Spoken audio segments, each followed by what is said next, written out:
दूसरी जानिब वफाकी वज़ीर इत्तलात तारिर का कहना था कि कभी किसी को चोर और कभी गॉडफादर और कभी गालिम गलोच नहीं की गई थी। किसी सियासी जमात ने IMF को ख़त नहीं लिखा था।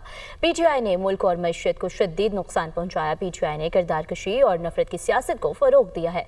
लाहौर में तकरीब से खिताब करते हुए उनका मज़ीद कहना था कि नौजवान के जहन में नवाज शरीफ से मुतालिक जहर भरा गया। साजिश के जरिए लोगों को गुमराह करने की कोशिश की गई।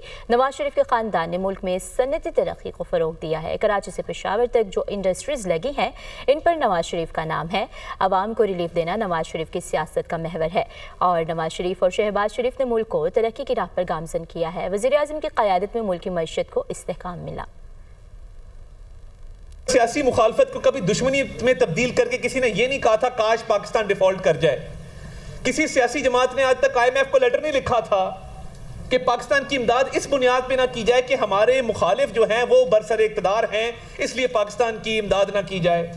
ये कभी नहीं हुआ था कि किसी को कहा जाए कि एक दूसरे की खुशी गमी में शरीक ना होना, ये चोर है, ये डाकू है, ये माफिया है, ये गॉडफादर है, ये फलां है। जो नई नस्ल है इसके जहनों में एक जहर भरा गया और एक मुनज़्ज़म साजिश के तहत मिसकंसेप्शन पैदा किए गए उस नवाज शरीफ के बारे में। इस मुल्क के अंदर डेवलपमेंट, तामीर और तरक्की चप्पा चप्पा नवाज शरीफ और नवाज शरीफ की पार्टी, नवाज शरीफ की खानदान की छाप है इसके ऊपर।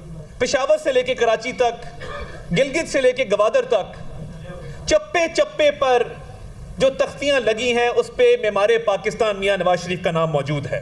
और आज भी वो खिदमत का सफ़र मरकज़ में उनके भाई मियां शहबाज शरीफ बड़े ऐसे तरीके से लेके चल रहे हैं और उनकी साहबजादी पंजाब के अंदर मरियम नवाज शरीफ साहिबा बहुत अच्छे तरीके से लेके चल रही हैं।